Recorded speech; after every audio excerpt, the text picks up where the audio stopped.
now let's shift to our main topic for these series of podcasts that we're doing, which is Minnesota. Our aim in these series of podcasts is to show that Minnesota is a place for Carnatic music. It's a huge pub, and just like how Dallas and San Francisco and Chicago and New York and all those other major cities have that kind of pub for Carnatic music, we want to show Minnesota as a type of an amazing pub for Carnatic music. So tell us about your experiences you had with the Carnatic community, I guess you could say, with the different events that are happening, the different organizations that they're there, and then just let's have a talk about it. Yeah, well, I would say definitely the Minnesota Carnatic community, everybody is so incredibly supportive of, multiple, even at every aradhana, every house concert, people are always saying very encouraging things, and they're all very supportive, so if you go up on stage at an aradhana, you sing a song and you come back, and then immediately everybody's just really well done, don't ever stop practicing. And people are always listening with so much of attentiveness, and they're not only are they supportive, they also, you can tell that the people of the community want to see you grow, and that's really something that I've observed and I've appreciated so much from the community here in Minnesota. And then also there's been a lot of, at least in our experience, mine and Srinath's experience, we've had a lot of overlap with the community in Madison as well. And I would say there's a lot of overlap there as well for us. So whenever we get to perform there, and whether it be in group or individual, I think the one commonality is always that people want to see you succeed. They understand that it's hard learning this art in a place when not many people understand what it is. They understand the difficulty of that, and they recognize that difficulty, and they're always we want to see you do better, we want to see you grow, and we're watching you, and we're here to help you in every step of the way. Yeah, I think that, the Carnatic music community in Minnesota is, it's incredibly vibrant, because not only do we have, many performers, many, young students who are learning the art form, but we also have so many rasikas that are willing to listen and who are, ardent music lovers. And so we have, this great community here. And in my experience, when I was initially starting to learn, and then, playing at some of my first aradhanas, you could definitely feel how my sister said, the great encouragement that people used to give, and, still do to other, students of music, of the art form today. And to me, I also still feel a lot of encouragement from the community. And, that type of encouragement is invaluable, because, when it comes to when I performed for example my Arengate from last year, all of that was the culmination of so much of encouragement coming from this community, and all of that confidence that they gave, for me to have that self-belief, to know that I'm capable of doing this Arengate. And so that type of encouragement is just it's extraordinary. And so I just have to thank the Minnesota Carnatic music community for that. And I think it's just testament to how much, how great this community is in general. Yeah, definitely. Ranjani, you were talking about Madison. You guys are a very big part of the Mel Harmony Festival, especially that Wicked Insert conducts. Can you give us some insight on how the event works, and what's the planning it takes, and your part in that event, and your contribution to the event? Right. Yeah. So obviously, these past couple of years with high school being so incredibly crazy, I personally have not been able to be a very involved, active part of the Mel Harmony festivals that are organized there. The one of the main organizers, Auntie Vanita Suresh, Auntie, she's very, very active, involved in planning of the event, as well as so many of the other members of the Madison Carnatic music community. All of them put their heads together and they come up with just these amazing concepts for these Mel Harmony festivals. I'll take the example of, so basically each year they try to come up with a different combination of a Carnatic music composer and a Western music composer. One of the combinations was OBK and Bach. That was really interesting to see because we got to see so many students of Western music. They came and, you know, performed their pieces, like Bach pieces, and then we also got to simultaneously, like, then we flipped over and saw Carnatic music students perform so many of the great masterpieces of Uttagarda Venkata Kavi, and it's a really unique experience because not very often you get to see that kind of overlap. It's always like put in contrast, but very rarely we put the two music forms together and we kind of try to highlight the similarities, which I think Ravi Kiran sir has done such amazing work in that field as well, working with other artists in not only in the Carnatic community but also in the Western classical community, trying to highlight those similarities and bring together both of those art forms in, like, as a culmination of the amazing masterpieces of composers across the board, across the world.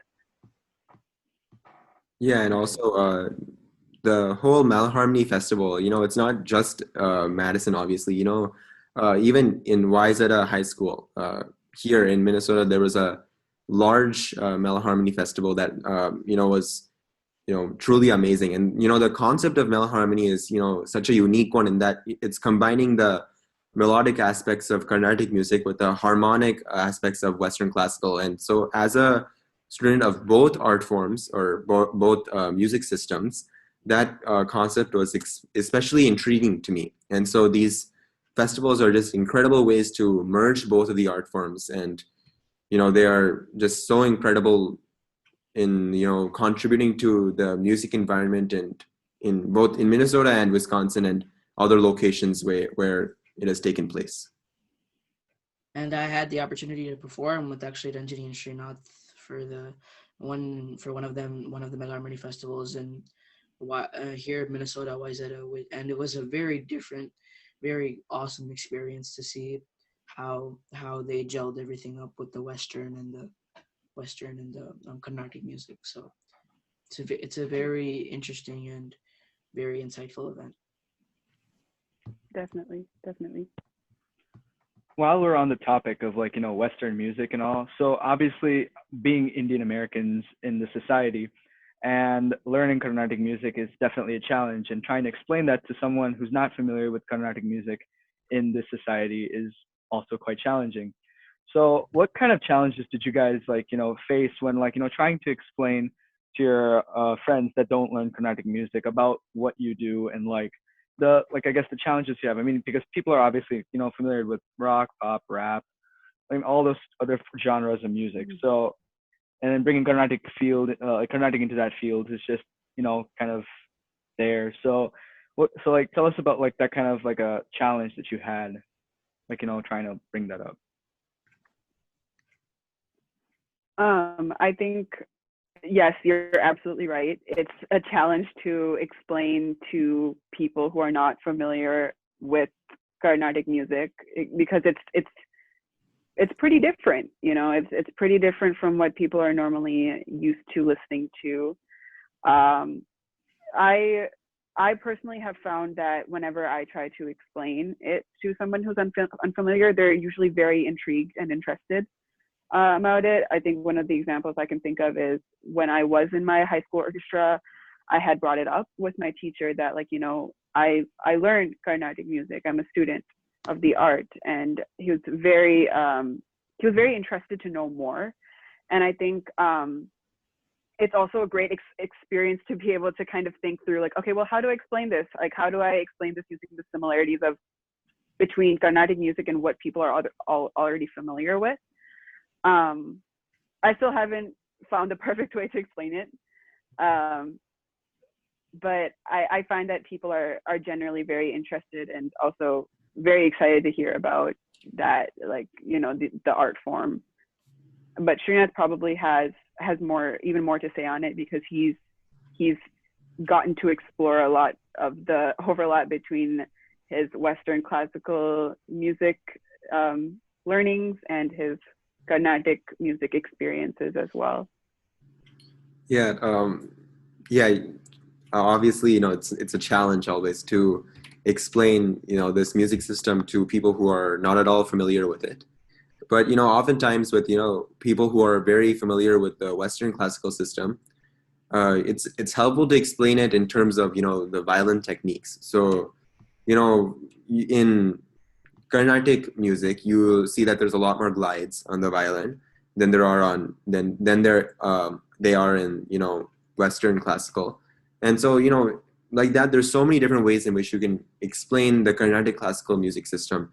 Then also you can explain, you know, the number of embellishments that you can do to the main theme. So what we call sangadis.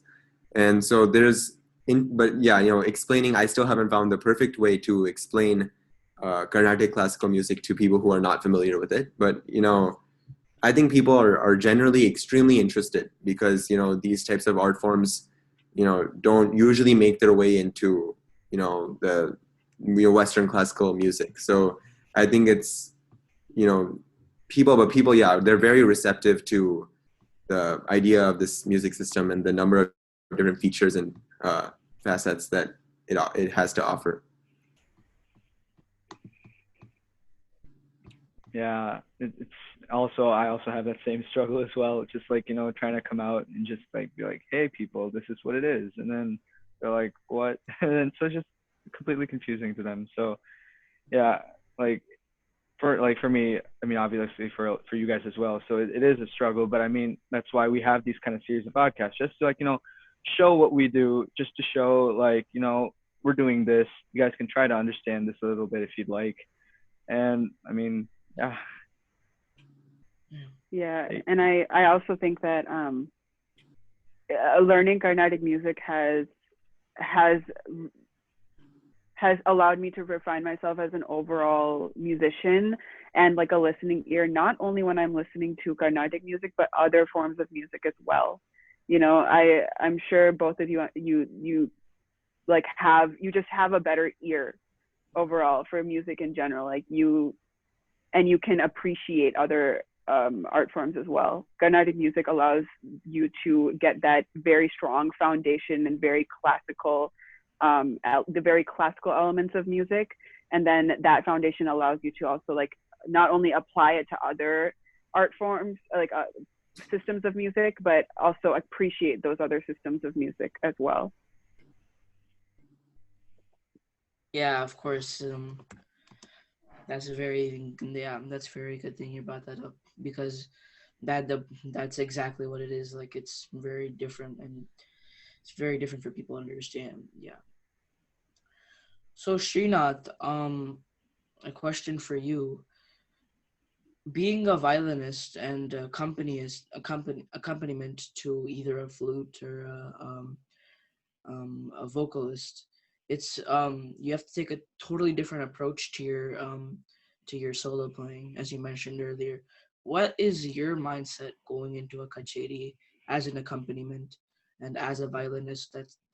Are you supporting the artist? Are you trying to bring out your own talents? What is your perspective on it?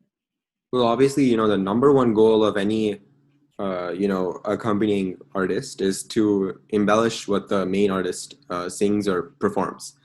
So whether that may be an alapana, when you have to make sure not to over dominate, and, you know, to be supportive in places when it's appropriate, and also to be a bit more aggressive in places where it is appropriate. And then when it comes to the solo portions, so for example, following an alapana by the main artist, you have to make sure, you know, some basic things like if the main artist does an 8-minute alapana, you cannot do a 10-minute alapana. You have to do something that's more proportional to what the main artist has sung. And then when it comes to things like, Kalpana Swarams, if the main artist does kind of a simple kanaka, like, three nines, three sankirnams, if they do something like that, then you can't, do a massive type of mathematical finish. It would not be, as very appropriate to do something like that. And so it's just mainly about, embellishing what the main artist performs, and not, your main goal should not be to highlight your own talent. Yeah, that will come out on its own if your main goal is supporting the main artist. So, before I go as an accompanist onto a stage, obviously I'm, very young in my accompanying career, and I still have a lot to learn. But as of now, my main mindset is to help embellish what the main artist is playing, and to just, help the concert have a greater impact. So that's the main goal that I have going onto the stage. Yeah, makes sense. So yeah, for both of you guys, I mean, obviously, as you mentioned, your gurus are both in India. So having online Skype lessons is obviously a norm for you guys because I mean, they're in India. So like how do you how are you able to grasp everything? How are you able to work with what resources you have, knowing that your gurus are in India? You weren't able to have that person in face-to-face kind of class. Having a face-to-face class is really a different experience than having an online Skype class. So tell us a little bit about that. Like how are you guys doing that? Well, I definitely think that initially it was a struggle. It was a little odd to have to not learn face to face. I transitioned from learning face to face from someone to learning over Skype, and initially it was kind of intimidating. You don't get to see that person face to face. You don't get to see your teacher sitting right in front of you. There are obviously issues with an internet connection and other sorts of unforeseen problems that you may encounter when you're learning things online. But I think now it's so normal, it's so easy for us, and our gurus and also the community of students within the music school that we're in, I think we've been doing a very good job of utilizing technology to the fullest. More than Skype classes, actually, I've been actually getting into the habit of submitting audios over WhatsApp, because that's something that we can also do. So I send audios over WhatsApp, and then either Bhargavi Aunty or Ravikiran sir, depending on who I sent it to, they'll send an audio recording back of their feedback, and then we'll do a back and forth sort of thing where I send a revised audio, they send more feedback, and after a while, it never even felt like I was, at a disadvantage at all because I was learning remotely. If anything, it just made us more connected to our gurus because they were always very responsive and open to giving feedback, whether that be over Skype lessons or over WhatsApp. Yeah, and one big part of learning from Skype or on the online format from a Carnatic music guru is that you have to utilize all the resources that you can get in. So one big place where you can go for other experience apart from online classes, listening is extremely important, even if you're learning from a guru in person.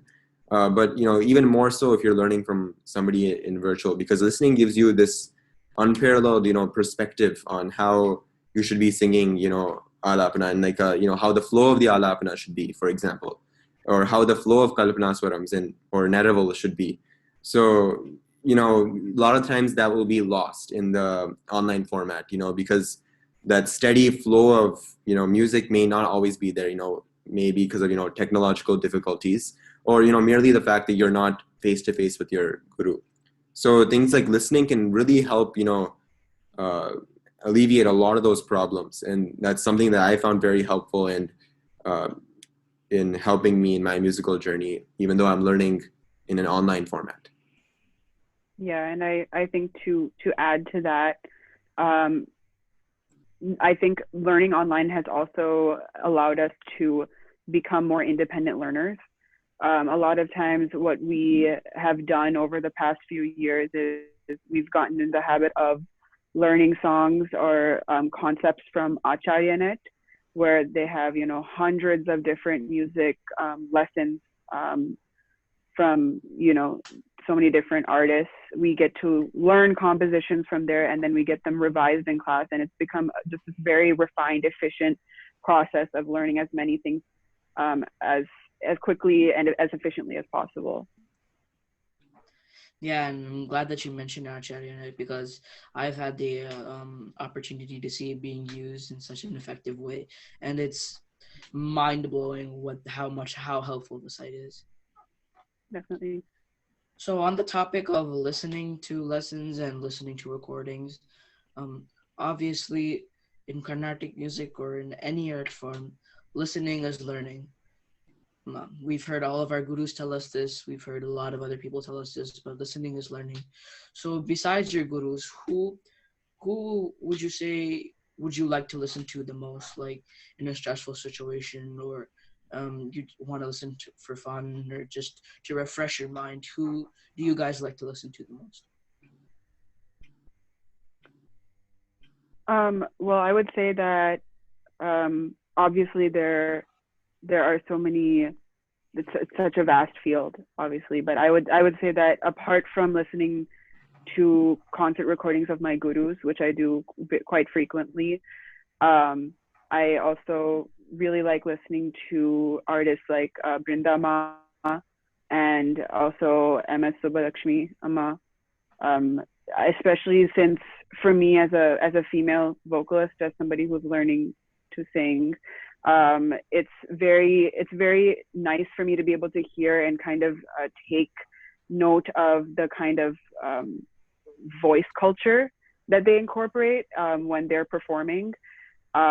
And listening to those senior artists, especially one thing that comes to mind right away, how Brindama renders Padams specifically. The voice culture she incorporates into that, the way she modulates her voice and utilizes it to its full potential to just deliver amazing soulful renditions. That's something that I really enjoy listening to, but also I can learn a lot from that, and I do try to incorporate that when I'm singing myself. So yeah. Yeah, for me, there's so many artists that I like listening to, but I think the saying is old is gold. So listening to the yesteryear artists, and all those artists from from the older times, it's very invaluable to music education. So there's a vast array of artists that I like listening to, but one of them specifically is probably Sri Ramnath Krishnan, sir. So he is, I really enjoy listening to his recordings. I think just recently I was listening to one of his Madhyamavati Alapanas, and it just gives me so much of inspiration for all the types of ideas that I can incorporate into my own alapanas. And then because I'm a violinist, I also listen to a lot of violin artists.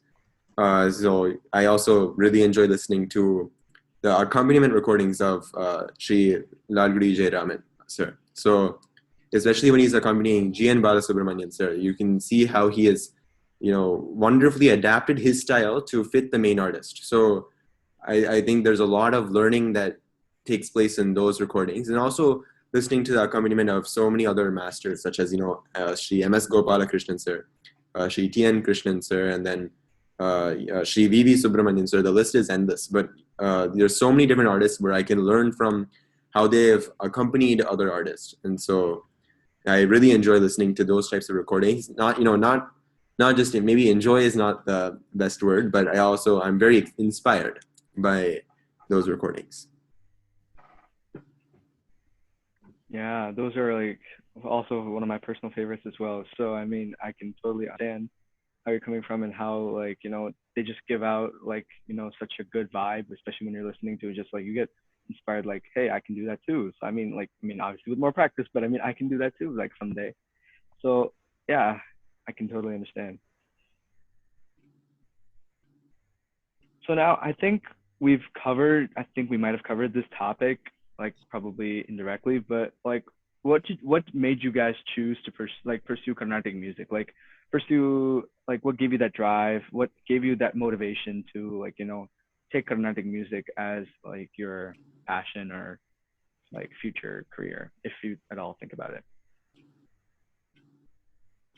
Um, well, I did say it before, but it all started with my dad was extremely always extremely passionate about Carnatic music as a Rasika. Still is very like an active listener, very passionate Rasika. And I think that it started there. And I think the reason I continued was not only because I loved the art form, but also because at the end of the day, if I'm tired, if I'm stressed out, I find that if I can sit down, if I can find a quiet place for myself, and if I can just sing or just even listening, and then being able to appreciate the music, I think that's the most valuable thing ever. And also I've learned a lot of discipline also from my practice, and I'm still learning how to be more disciplined, not only in my practice but in my day-to-day life. How to manage my time better, so that I have time to practice. And that's still something that I'm learning, obviously. I'm a serial procrastinator.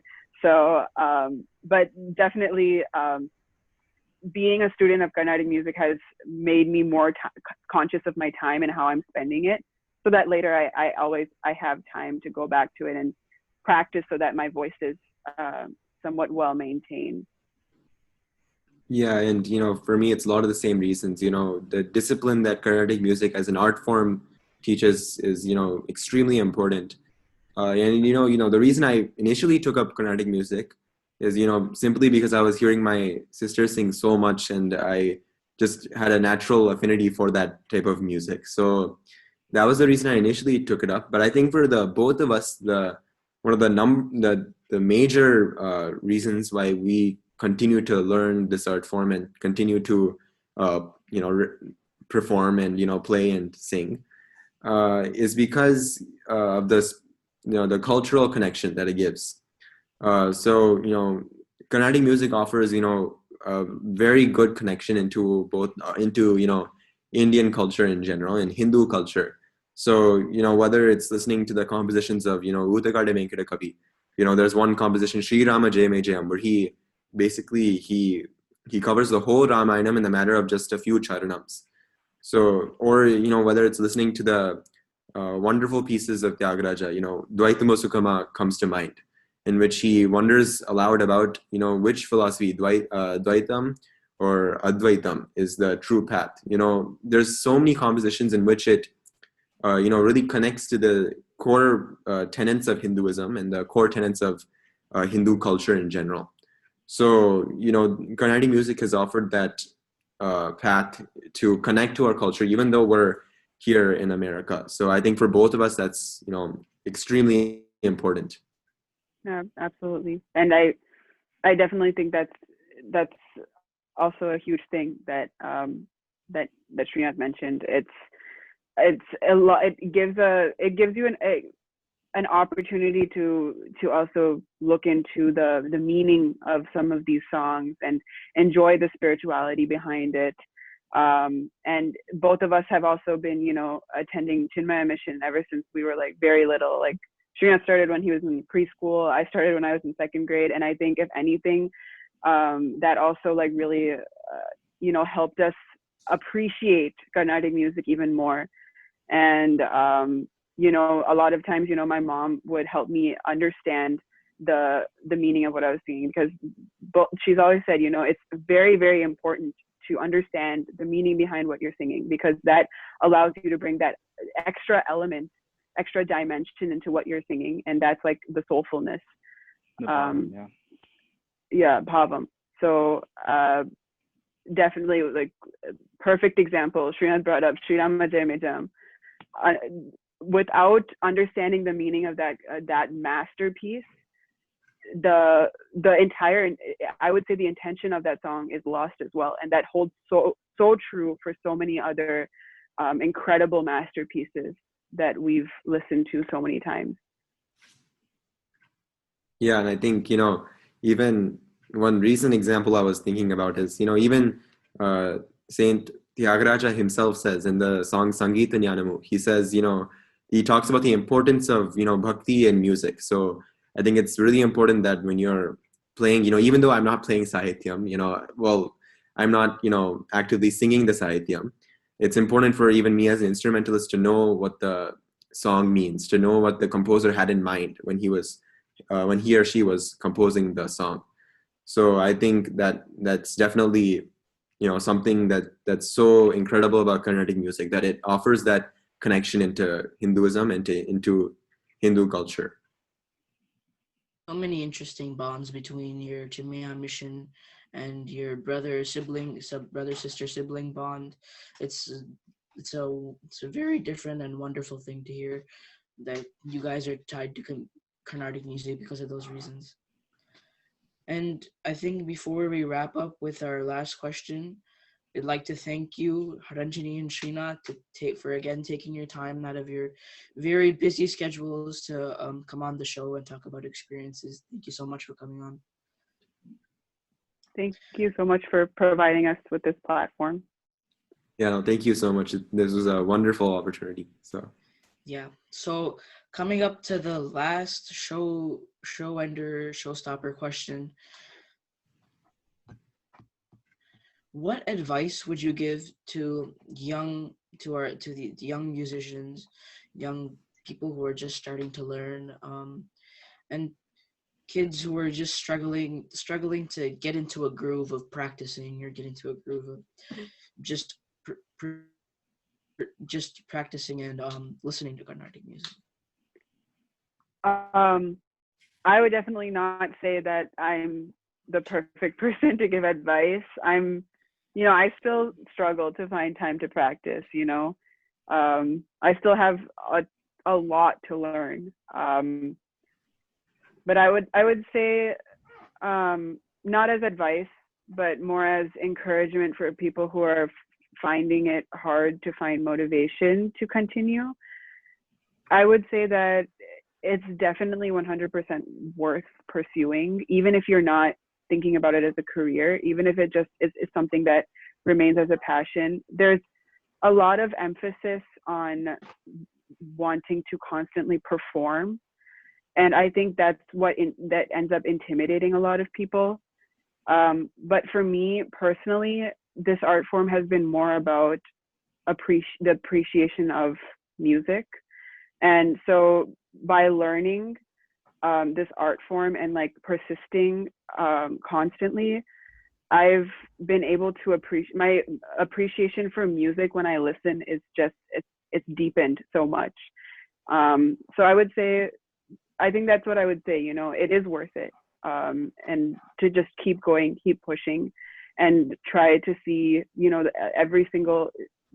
strive to see every single intricacy in the art form, because Carnatic music has just so much to explore. Even when you think you've learned it all, it's not possible, because it's an art form with a lot of depth. So yeah, I don't know if I can give advice, but that's definitely food for thought that I would like to offer.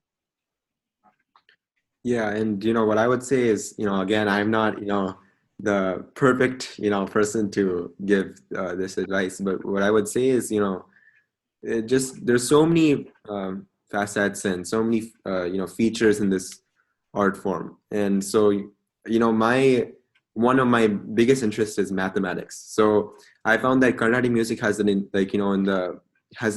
amazing variety of different mathematical concepts that you can exhibit in Kovarvais and, other Kanakas that you can do in, Kalpana Swarams. So that was, one aspect that really, came out to me. So just to people who are, just starting out Carnatic music, I would say like, just find the feature of this art form that appeals the most to you, because, there's so many of them. So, eventually one is going to appeal to you. So also, the cultural aspect, the bhakti aspect, the, melodic aspects of the art form, or the rhythmic aspects of the art form. There's just so many. So, uh, just choose the one that, appeals the most to you. And then slowly all the aspects of the art form will, you will start loving all of them. So that would be my, food for thought, as my sister said. Amazing, amazing. You hear to hear, folks. Keep pursuing, keep practicing, find interests, find different aspects of Carnatic music that you can relate to. As Srinath said, if you're interested in mathematics, there's so much mathematics in Carnatic music. There's so much. If you're interested in reading, there's so much reading to do. There's so much history about Carnatic music. So find whatever you're interested in, and make that as a motivation to practice Carnatic music. Srinath and Ranjani, thank you so much for your time, taking your time to come on the show. And thank you everybody at home for listening. Please make sure to go like and subscribe to the video, and make sure to go check out our social media links in the description. Thank you so much for listening. The Bros signing off.